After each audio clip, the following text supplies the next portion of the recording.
Olá! Está começando o Visual, o primeiro programa jornalístico da TV brasileira feito em Libras. No facebook.com/Visual TV Brasil, você fica por dentro de mais notícias do nosso programa e do universo da acessibilidade.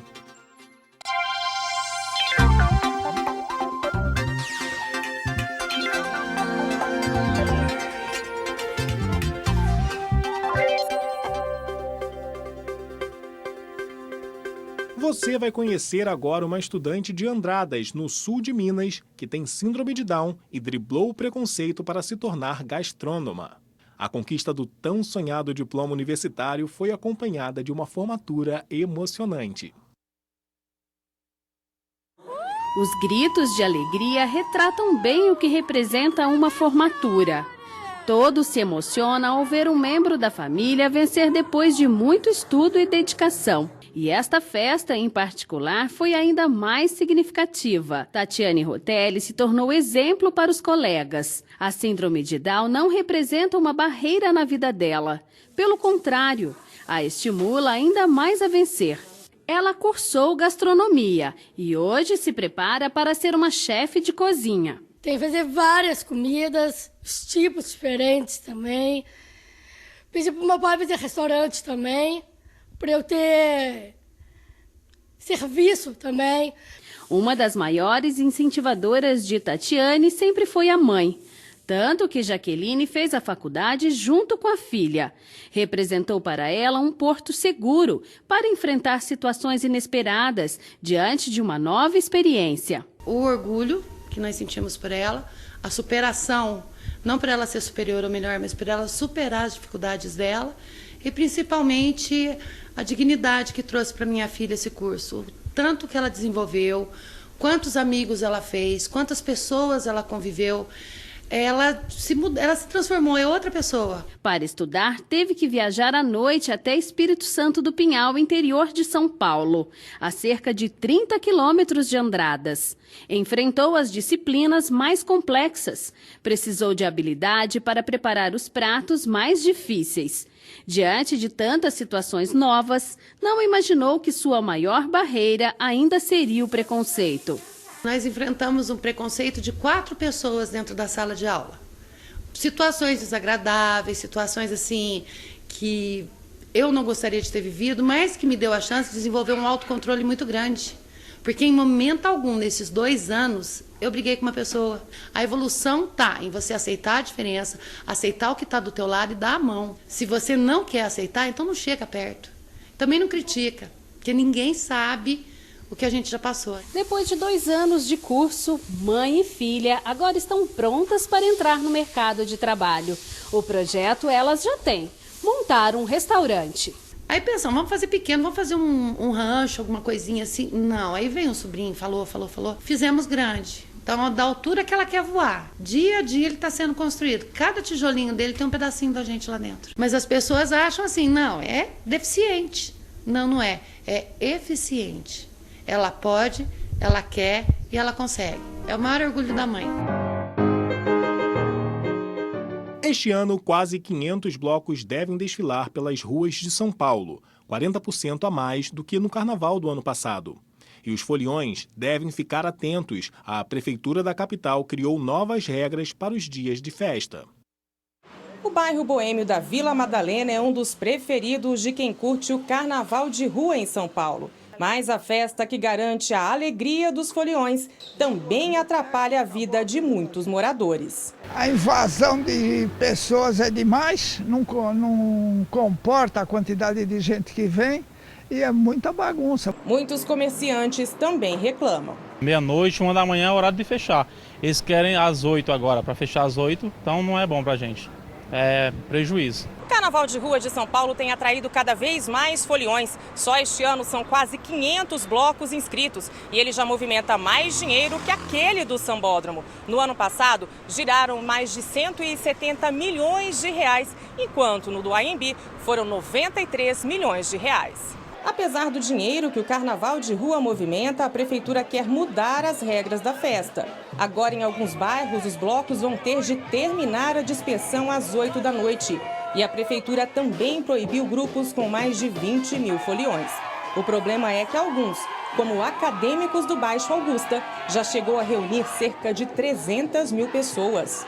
A decisão gerou polêmica, mas o prefeito João Dória, do PSDB, fala de como pretende fazer este controle. Blocos com 50, 70 mil ou mais, o Baixo Augusta tem mais do que isso, inclusive.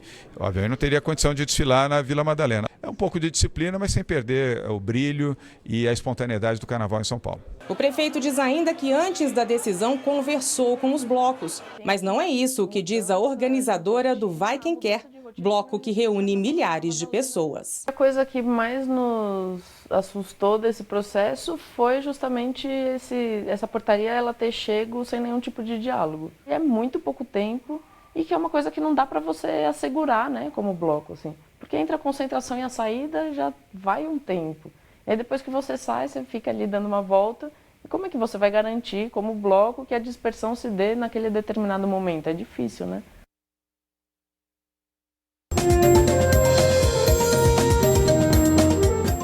O Parlamento de Israel aprovou a legalização de assentamentos judaicos em regiões palestinas ocupadas. Pelos termos do projeto, os proprietários dos terrenos vão receber compensação financeira ou terras em outro local. Lideranças do Likud, o partido à frente do governo israelense, disseram que a lei é uma prova da conexão entre Israel e os moradores dos assentamentos, os colonos, que receberam as construções em boa-fé e sem saber que os terrenos já tinham dono. Para os palestinos, a medida prejudica as chances de criação de um Estado independente e também os esforços pela paz. Na França, a líder da extrema-direita, Marine Le Pen, lançou oficialmente a candidatura à presidência. Ela anunciou uma lista de 144 propostas de governo e prometeu limitar drasticamente a imigração, expulsando imigrantes ilegais e diminuindo direitos que hoje são concedidos a todos os residentes da França. Le Pen prometeu ainda proteger a França do fundamentalismo islâmico e da globalização, que estaria acabando com os valores franceses. O primeiro turno das eleições presidenciais acontecem no dia 23 de abril. Marine Le Pen lidera as intenções de voto e deve passar para o segundo. Também na França, a justiça determinou que o ex-presidente Nicolas Sarkozy vai ter que enfrentar julgamento por uma acusação de financiamento irregular de campanha. Sarkozy e outros 13 acusados terão que responder sobre as despesas da campanha de 2012, quando ele tentou a reeleição. A equipe do ex-presidente é acusada de maquiar contas para esconder 18 milhões de euros usados na campanha. É que na França, os candidatos devem respeitar um teto de gastos. A defesa de Sarkozy afirma que ele não sabia do esquema para burlar esse limite.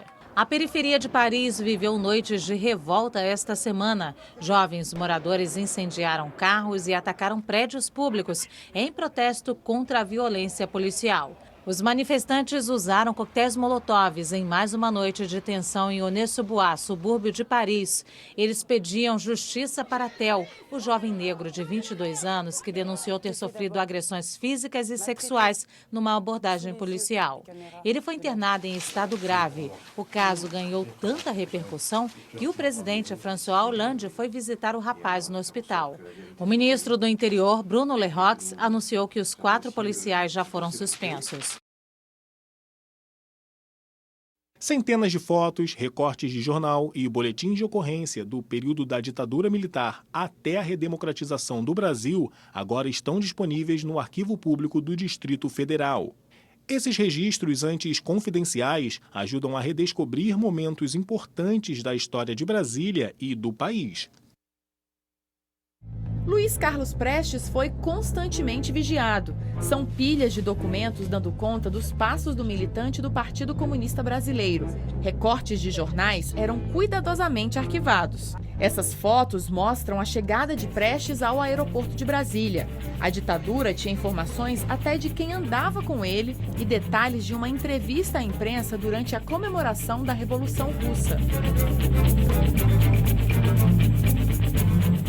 Outra figura monitorada pelo regime militar em Brasília era o estudante da UNB Onestino Guimarães, desaparecido durante a ditadura. O nome do depósito onde ficam os documentos é uma homenagem a ele.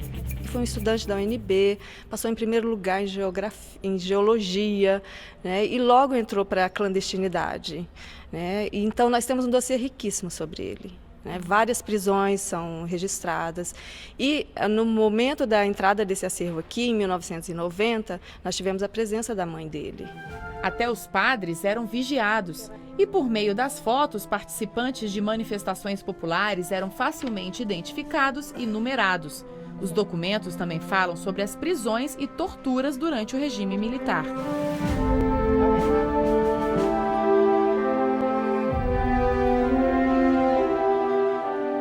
Para tornar tudo isso acessível à população, o Arquivo Público abriu uma consulta em novembro do ano passado para saber se alguma pessoa citada nos documentos era contra a divulgação dos dados. Ninguém se manifestou. São 96 caixas e milhares de histórias que nos ajudam a revelar segredos da época da ditadura militar. O sigilo dessa documentação só foi quebrado depois que uma comissão de estudiosos da Universidade de Brasília analisou todos os dados e chegou à conclusão que dentro dessas caixas há uma grande relevância histórica. Serve para base legal, ela serve para análise jurídica, ela serve para os estudos acadêmicos, pesquisadores da área de sociologia, antropologia, história, que investigam esse período, investigam os comportamentos, essas relações sociais que se estabeleceram nesse período, e também para aquele cidadão curioso, que quer conhecer um pouco a sua própria história, quer entender melhor a sua realidade. Dá para pesquisar muito sobre o cotidiano da cidade. Você tem os movimentos de rua, você tem as pessoas na rua, e por esse viés da investigação, do monitoramento, você vê como que as pessoas estavam, como que elas conviviam no dia a dia. O visual fica por aqui. Pelo WhatsApp você tem um canal de comunicação direto com a gente. Anote aí o número 021 974 522 300. Um ótimo fim de semana para você. A gente volta na segunda às 8 da manhã. Tchau!